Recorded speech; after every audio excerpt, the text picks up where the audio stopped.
And we're back. And I believe we were leading into late 2015. Which saw some unfortunate turn of events for WWE World Champion Seth Rollins, as he was forced to vacate the championship due to injury. Yeah. Which would then lead to a tournament being set up by the Authority to crown a new champion. Which? The finals of this tournament would be Dean Ambrose. Another name we won't mention. Going head to head with Roman Reigns.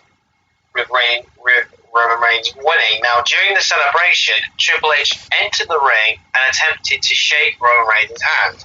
Reigns went, and speared Triple H right in the middle of the ring. This would lead to Sheamus, who had won the Money in the Bank briefcase earlier that year, cashing in. And winning the championship. Sheamus would hold the championship for 3 weeks until, I believe the date was the night after TLC, which would have been December, if I can find it, December 14th of 2015, in a match which was title versus career. Roman Reigns would regain the World Heavyweight Championship. However, things would go honestly from bad to worse for Roman Reigns, because he would not only attack Triple H, yes, he would also attack Vince McMahon. He would as well, with a Superman punch onto the boss. So, Triple H, Vince McMahon decided that Roman Reigns would be defending the WWE Championship in the Royal Rumble match, and would enter the match at number 1. In the 2016 Royal Rumble. This would be the Rumble, of course, where we would have a first debut of AJ Styles, but that's a story for a different video. And the last entrant, entry number 30, was, well, Triple H himself. Yes, Triple H would enter himself into this Royal Rumble, and after eliminating Roman Reigns at the 28th, I believe he was the 28th, yeah. After Roman Reigns was eliminated second to last, it came down to Triple H and Jon Moxley, Dean Ambrose, and he was thrown over the top rope, allowing Triple H to pick up a victory and win his 9th and ultimately final WWE Championship, at least to this date, final championship. Up until WrestleMania 32. Yeah, so WrestleMania 32, first of all, at Fastlane, there was a triple threat match between the two members of the Shield and Brock Lesnar to decide who would face Triple H at WrestleMania. That match was won by Roman Reigns, who at WrestleMania 32 would challenge Triple H for the title. Reigns would spear Stephanie during that match. Yes, but ultimately this match was one of WWE's, I don't want to say big mistakes, but it was one of the matches that they've done, which was ultimately predictable. Yes, and then after WrestleMania, the Authority were disbanded. Triple H would go on and do other things after the Authority disbanded. He would create. We'll get into that momentarily, because technically it was already a brand during this time. However, Triple H did have a few more issues to take care of. As we go into late summer of 2016, Seth Rollins would return from injury, challenge Roman Reigns at Money in the Bank for the WWE Championship, win the title, only to lose it pretty much immediately to the third member of the Shield, who would cash in the Money in the Bank briefcase. Yes. Then Seth would challenge Finn Balor for the newly designed Universal Championship, in which he would lose, but due to an injury suffered from a buckle bomb, Finn Balor was forced to vacate this championship. Which would then lead into This would lead to a fatal four-way match on Raw, a fatal four-way elimination match between Big Cass, Roman Reigns, Seth Rollins and Kevin Owens for the Universal Championship. The final two superstars in the ring were Kevin Owens and Seth Rollins. Triple H would make an appearance. First of all, by pedigreeing Roman Reigns on the outside. Yes, and it appeared that he was going to help Seth Rollins to win the championship. In the words of Stone Cold. Because Triple H would then deliver a pedigree onto Seth Rollins that would gain the championship for Kevin Owens.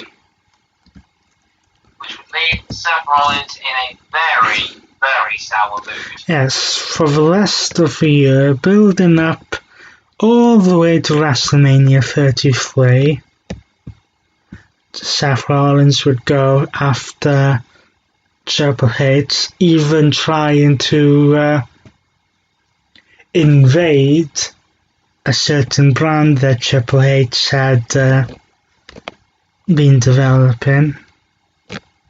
We'll go on to that soon. But this would ultimately lead to a non-sanctioned match taking place at WrestleMania 33 between Triple H and Seth Rollins, in which Seth Rollins would turn out victorious. And I believe, I could be mistaken, I believe that is the final time that Seth Rollins used the pedigree as his finishing move. Yes, because he had to change his finisher because of legal uncertainties. He changed it from, when he joined the Authority, he changed it from the curb stop to the pedigree, and I think he changed it again to his high knee fin before changing it back to the stomp. Then we move on to the November 13th episode of Monday Night Raw, where it was Survivor Series time. Was it Survivor Series that the next storyline was built? Oh yes, it was, wasn't it? Yes. Yes. SmackDown vs. Raw. In a SmackDown vs. Raw Survivor Series match, Triple H and Kurt Angle were on the same side. For the first time in a while. there was some miscommunication here. There was. Triple H, before the Survivor Series, had announced himself as the next man in the match. Yes, this will ultimately lead to, was it an Angle Slam or Pericles on one side to the other? Yeah. This would then transfer move forward to the events of the Royal Rumble. Yeah. In which Rowdy Ronda Rousey would make her debut as a WWE signed talent. Transferring her from the UFC to WWE.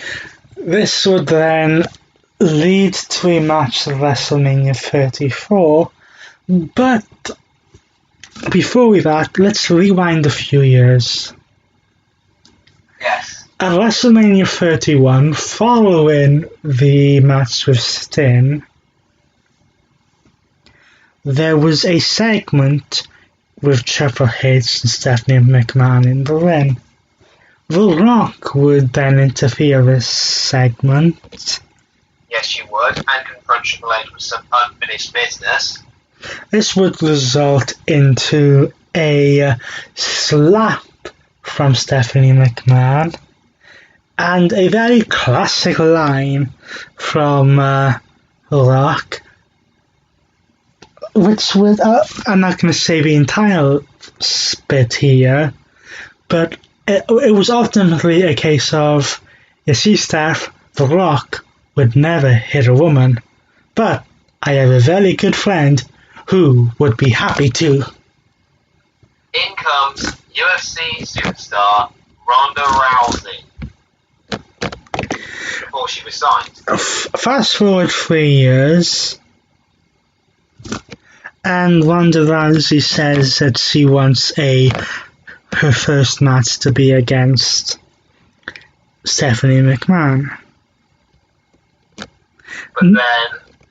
But then that gets turned into a mixed tag team match. At WrestleMania 34. Now, I don't know whether The Rock was unavailable or something, because of being set up 3 years earlier, it would have made sense to do The Rock and Ronda Rousey against Triple H and Stephanie. However, what they did ultimately was Kurt Angle and Ronda Rousey against Triple H and Stephanie. In which Triple H and Stephanie would end up losing the match. Yes, and Ronda will even get a little bit physical with Triple H. Yes. But then we move on to... after this, Triple H would go off and do his own thing. Backstage duties. Yes. That is until Ric Flair's birthday celebration towards the end or beginning of 2000 and... to a match at WrestleMania 35. Now, this was also the time where Triple H was inducted into the WWE Hall of Fame as a member of D-Generation X. Yep. And also going into this, one must remember that Triple H had never defeated Batista in a one-on-one match. Never, because each time those two had faced, Batista would always come out with the victory. Stipulation was added to this match that if Triple H lost, then he would have to retire from in-ring competition. But if Triple H won, then he could continue to wrestle for what I assume would be a few more years. The guy is close to retiring from in-ring competition, I believe. At the age of 50, yes. But this match, overall entertaining, even if it was filled with a couple of botches, mostly on Batista's side when he entered the ring. Yeah, when he tripped over the second rope. Yeah, but Triple H would end up picking up the victory. But then, but he would make other appearances as well. And Batista would ultimately retire after that match, and was scheduled to be inducted into the Hall of Fame prior to this year's WrestleMania. But due to a certain pandemic, that's not happening yet. Triple H would then make an appearance on SmackDown in November after a certain flight from Saudi Arabia was delayed on the 1st of November. Where he and Shawn Michaels commandeered an invasion. Yes, with his home brand of NXT deciding to go against Raw and SmackDown. Because in 2012, I believe it was 2012, whilst transitioning from a full-time in-ring performer to sort of a sporadic in-ring performer and backstage personality, Triple H was given the opportunity to develop a brand that started out as OVW, then turned into, a developmental brand known as NXT, into what has now become a third brand of its own in NXT. Where NXT would have the next breed of actual wrestlers. You say that, but most of the wrestlers who come out of there don't really either underperform or don't have jobs. Oh, yes, true. But then, like we said, that is where we are now in terms of Triple H, even though he has made occasional appearances at Super Showdown where he took on me in Jeddah, Saudi Arabia. So, career highlights of a Triple H.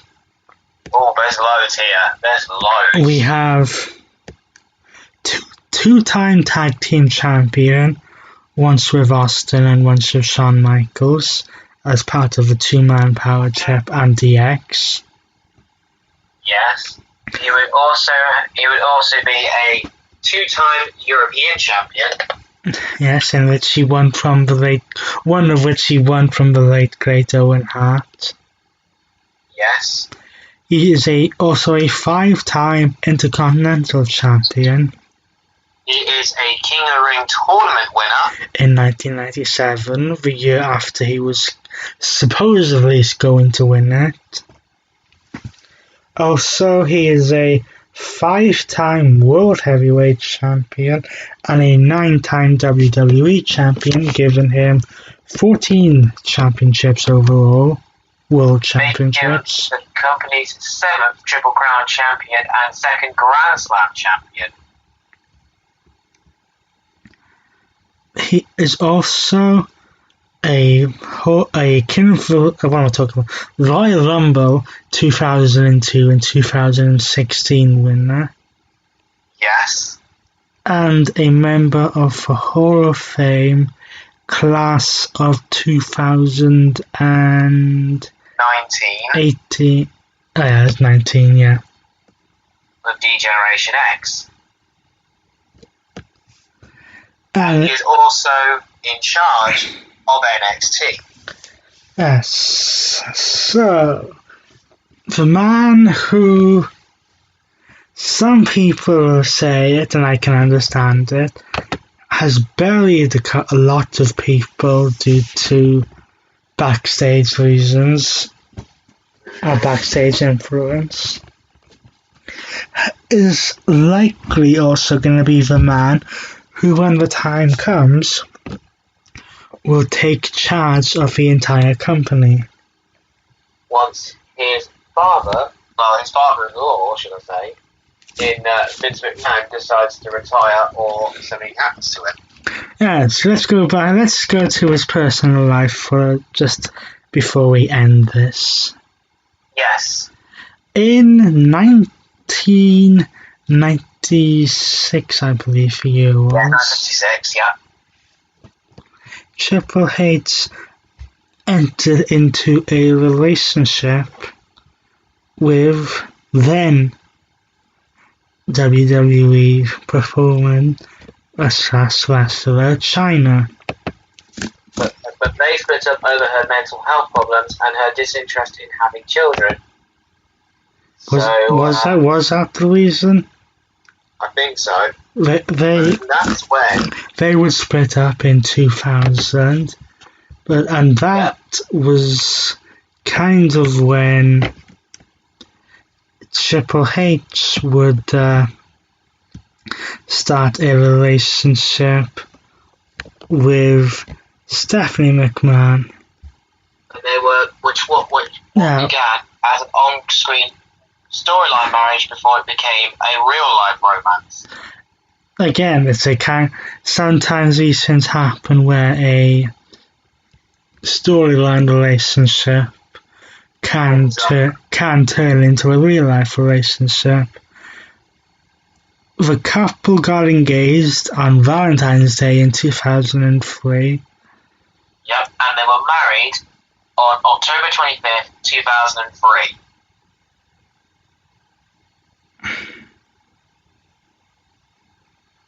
And they would also have 3 daughters: Laura Rose, Claire Murphy Claire, and Yvonne Evelyn. And despite some comments to the contrary, Triple H has claimed that his relationship with Stephanie McMahon did not start until after he'd been separated from Chyna for a while. Yes, Triple H is also... But these things are also up for debate, and we are not the kind of people who are going to debate something that isn't our fact. And Triple H is also a fan of the band Motorhead, who have performed 3 different entrances for him over his career, and he was good friends with the now late lead singer Lemmy. Yes, hence the reason that Motorhead have played him to the ring several times throughout the course of his WWE career. Most notably at WrestleMania 2021, and I believe they did again into WrestleMania 22. Yes. So Triple H, here's to 25 more years. If he makes it 25 more years. But if it is, we can say some words here. Thank you, Triple H. Yes, good career. Hopefully there are still some more moments you can give us, whether they be in the ring, your influence backstage, or a mixture of both. So until then, he's been Lisa Rock Jones, and he's been John Randy Smith. Triple H, happy anniversary.